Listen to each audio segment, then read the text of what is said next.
Everyone in the village feared that land. They said spirits were buried beneath it. No one dared farm there. But one woman did. And within months, her crops grew richer than anyone's. What they didn't know was what she fed the soil at night. In the village of Umuti, where red dust clung to ankles and the wind carried stories older than memory, everyone knew one thing: nothing grew well on forgotten land. Not maize. Not cassava. Not hope. Yet at the edge of the village stood a farm that defied reason. It was lush beyond explanation. Banana leaves fanned wide like green umbrellas. Mango branches sagged under golden fruit. Yams burst fat beneath the soil. Pepper vines tangled in thick abundance. Even during dry season, when the earth cracked open and farmers stared at the sky with pleading eyes, that land remained alive. It belonged to Nkem. No one could agree on her age. Some said 35. Others insisted she was older than she looked. Her face carried neither youth nor decay, just a calm stillness, as if time itself treated her carefully. She lived alone in a mud brick house beside the farm. No husband. No children. No relatives that anyone had seen. And yet, she prospered. Every market day she arrived with baskets overflowing, brighter, fuller, healthier than any produce in Umuti. Traders competed for her goods. Buyers paid extra without bargaining. Her harvest never spoiled early. Never bruised easily. Never lost flavor. Money followed her like shadow follows light. That should have been reason enough for admiration. Instead it birthed whispers. The land before her. Long before Nkem arrived, that farmland had been abandoned. It was not merely empty. It was avoided. The elders called it Alandimu, land of those who have gone. Generations ago, it had been used as a burial ground during a time of war and sickness. Graves lay beneath the soil in uneven clusters, ancestors laid to rest when morning had no time for proper ceremony. People said the place listened. Children dared one another to step onto it and would run away shrieking before sunset. Hunters avoided crossing it. Farmers refused to plant there, even when hunger sharpened their ribs. Because some nights, the wind sounded like voices. When Nkem arrived, she came quietly. No announcement. No ceremony. She simply cleared brush and began planting. Villagers watched from a distance, certain she would fail or worse, fall ill, go mad, or vanish. But weeks passed. Then months. Then something impossible happened. Green shoots emerged. Not weak ones. Strong ones. Healthy ones. Soon the entire land transformed. People came with warnings. You shouldn't disturb that place. She only smiled. The earth remembers kindness, she replied. Nothing more. The ritual no one saw. At least no one saw at first. Nkem worked normally during daylight. Hoed. Watered. Pruned. Harvested. But night changed things. Every evening after sunset, when insects began their steady chorus and smoke from cooking fires curled into the dark, she prepared a small tray. On it she placed cooked yam, palm oil, fruit, sometimes roasted fish, sometimes kola nut. Then she walked into the farm. Barefoot, lantern in hand, she moved between rows until reaching the oldest irako tree at the center. There, she knelt and laid the tray on the soil. Her voice softened. Not loud enough for the village to hear, but steady enough for the ground. You are not forgotten, she would say. Eat. Rest. Walk gently among the roots. Then she left. By morning, The tray was empty. The boy who followed. Secrets rarely remain buried forever. One night, a boy named Obasai followed her. Curiosity had outgrown fear in him, the dangerous confidence of youth. He hid behind shrubs and watched her ritual from afar. When she walked away, he waited. Minutes passed. Silence stretched. Then, the air shifted. The lantern's leftover glow flickered, though it was no longer there. Leaves rustled without wind. The boy felt cold touch his neck. And the food moved. Not lifted. Not snatched. But gradually disappeared, as though sinking into invisible mouths. Obasai ran. He didn't stop until he reached home. By morning the story had spread across Umuti. Fear and fascination. Some called her cursed. Others called her chosen. Some accused her of witchcraft. Some insisted she communed with ancestors. Some simply stayed away. But none could deny, her farm thrived. And prosperity grew. She built a better house. Bought tools others couldn't afford. Lent money to struggling families. Paid school fees for children with no support. Even those who feared her accepted her help. Because hunger rarely argues with mystery. A question she could not escape. One evening at market, an old woman stopped her. "Child," she said, peering deeply into Nkem's eyes, "what price have you agreed to pay?" Nkem paused. "What do you mean?" "Nothing feeds spirits forever without balance." For the first time in years, Nkem didn't answer immediately. "I honor them," she said at last. The old woman shook her head slowly. "Honor is never the final transaction. The first sign something changed. That season brought the greatest harvest yet. Fruit larger than ever. Sweetness richer. Demand higher. But with abundance came something new. Dreams." Nkem began waking at night. Hearing footsteps in her compound. Whispers beneath her floor. Shadows moving where light touched nothing. She increased offerings. More food. More prayers. More respect. Still, the dreams worsened. Until one night she heard words clearly for the first time, "You take. Now give." The Harvest Festival. At the village harvest festival, Nkem donated baskets beyond counting. The entire community ate well because of her. Music played. Laughter carried across the fields. Yet she felt unease growing like rot beneath ripe fruit. As celebrations ended, she noticed something strange. Her crops were not decreasing. No matter how much she harvested, they seemed just as plentiful. Endless. Impossible. And suddenly she understood, this was no longer blessing. It was accumulation. A debt-gathering weight. The abundance should have made Nkem proud. Instead, it made her uneasy. She walked through her fields the morning after the festival, basket hanging loosely in her hand. The air smelled sweet, too sweet. Mangoes glowed like polished gold.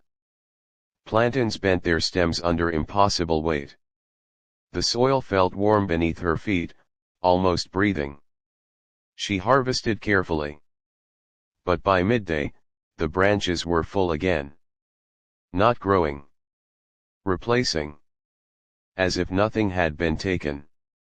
Nkem lowered her basket slowly. For the first time since she arrived in Umuti, she felt something she could not control. Fear. The ground that watched. That night she carried the offering tray as always. But her steps were slower. She reached the irako tree and knelt, placing food on the earth. "I have honored you," she whispered. "I have fed you. Silence answered. Then the wind passed through the leaves though the sky was still. And the soil shifted. Just slightly. Nkem stayed frozen. A voice did not reach her ears. It reached inside her thoughts. We remember. Her chest tightened. What do you want? The answer came like distant drums. Balance. The lantern flame flickered out.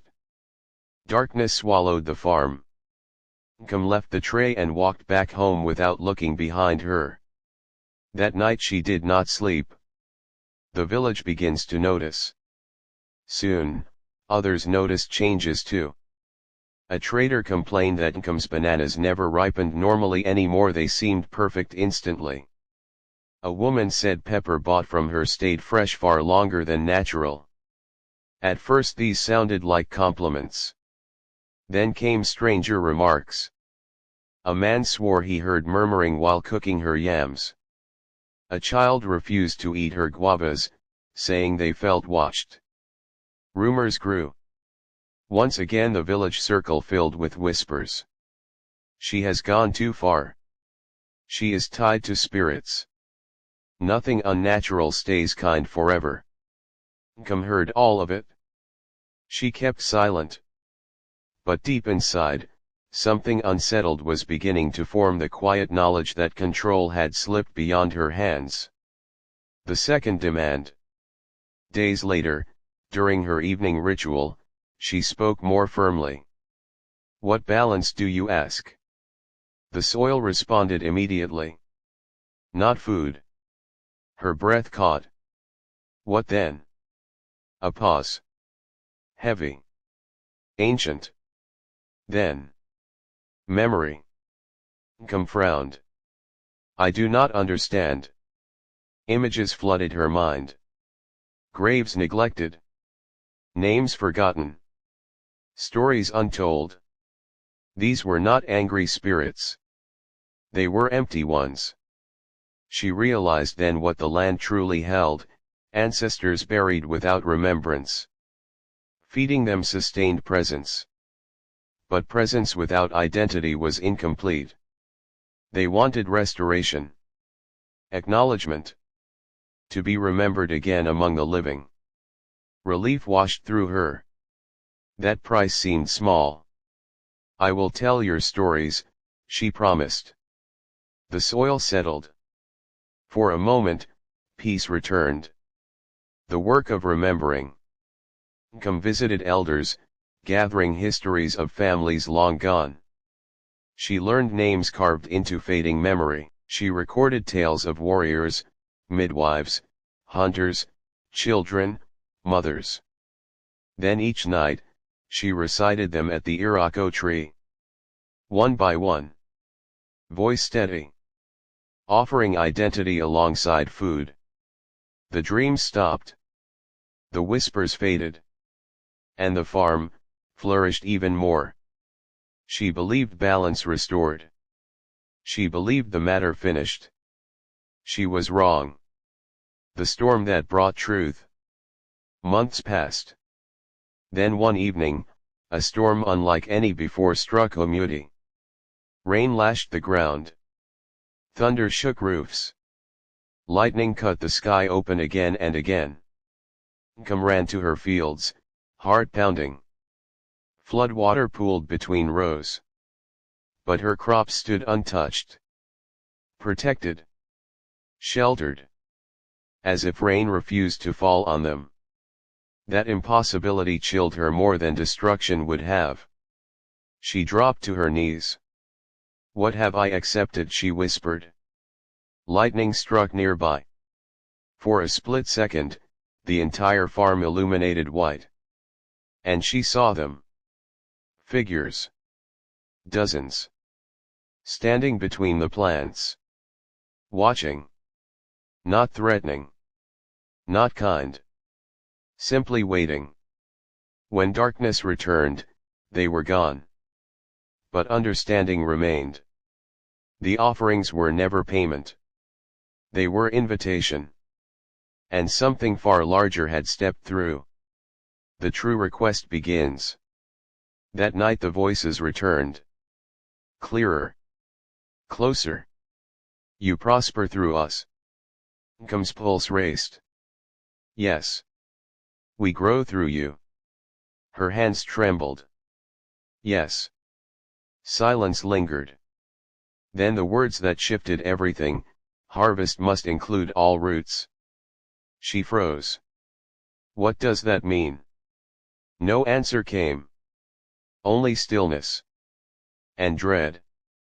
The market incident. A week later, something happened that Nkem could not ignore. At market, a buyer fainted after tasting her fruit. Not harmed, just overcome by strange dizziness. Another woman dropped her basket, insisting she heard singing coming from inside Nkem's produce. Fear began replacing admiration. People still bought. But cautiously. Watching. Questioning. Nkem returned home shaken. She walked through her fields as sunset fell. And suddenly, she understood the message. Harvest must include all roots. It wasn't instruction. It was warning. Her prosperity drew life upward from the past. But roots did not end in soil.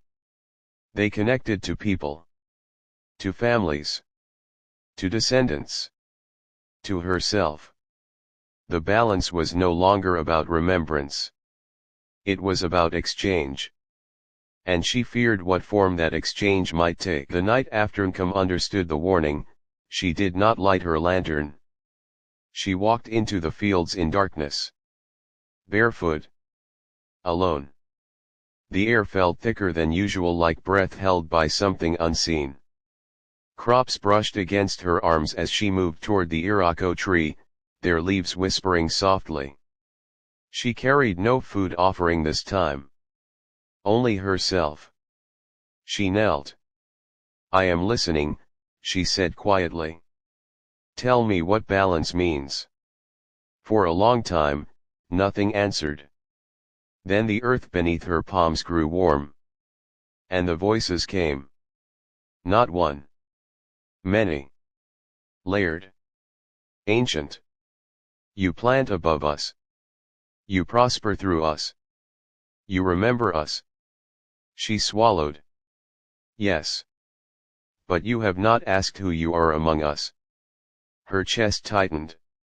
I don't understand. The soil trembled, not violently, but with intention. Images flooded her mind. Not dreams. Memories. A woman fleeing war. A child buried without ceremony. Families scattered. Names lost.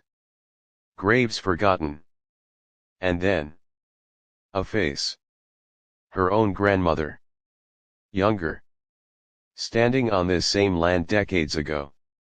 Nkem gasped, pulling back. No. The truth unfolded without mercy. This was not random ancestral ground. It was her bloodline's burial place. Her family had once belonged here before displacement scattered them across regions.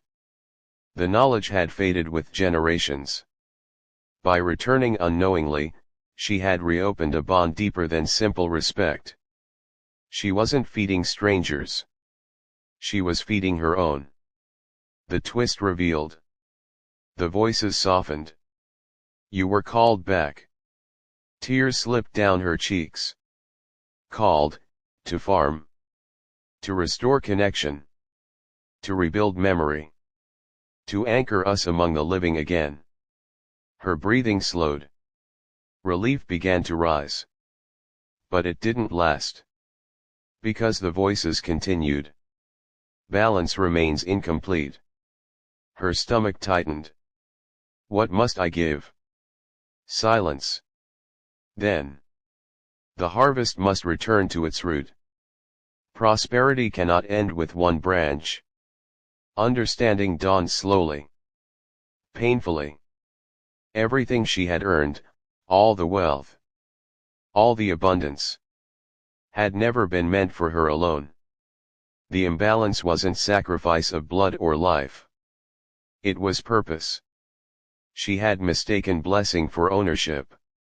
The land had given so she could redistribute, reconnect, rebuild community memory, not accumulate personal success. She whispered, so the cost is letting go. The cost is sharing the harvest fully. Wealth must nourish many roots. The choice. Nkem could walk away. She could stop the rituals. Sell the land. Keep her savings. Start elsewhere. No spirits forced her. No threat loomed. Only truth stood before her. She remained kneeling long after the voices faded. Thinking. Weighing. At sunrise, she stood and returned home. And she made her decision. The returning of harvest. Over the following months, Umuti watched something unexpected unfold.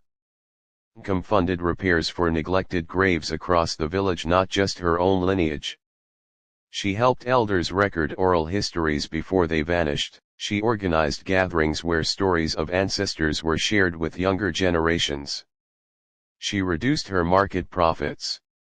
Some harvest she gave freely. Some she used to create communal gardens for struggling families. Some went to feeding children whose homes lacked enough food. People questioned her. You're giving away your advantage. She only smiled. The harvest was never mine. The final night. One evening, nearly a year later, Nkem returned to the Irako tree. Lantern glowing softly. She placed a small tray of food down, not out of fear now, but gratitude. I understand, she said. The wind moved gently through leaves. Warm. Peaceful. Balance restored. The soil cooled beneath her hands. No visions came. No voices lingered. Just quiet. The farm remained fertile. But no longer unnaturally overflowing. Growth returned to natural rhythm. Healthy. Grounded. Shared. Conclusion. Years passed, and Nkem became known not just for miraculous crops, but for something greater: her role as keeper of memory. Children grew up hearing ancestral stories. Forgotten names found voice again. Land once feared became respected, understood, honored. And when people asked her the secret behind her success, she told them simply, the earth listens. But it also remembers. If you take from it without knowing your roots, you grow alone. If you give back to those roots, everyone grows. She never spoke of whispers. Or shadows. Or the night she learned who she truly was among the buried. But every harvest season, she still walked barefoot beneath the Irako tree. And left food on the soil. Not because she owed anything. But because connection, once restored, is something you choose to keep.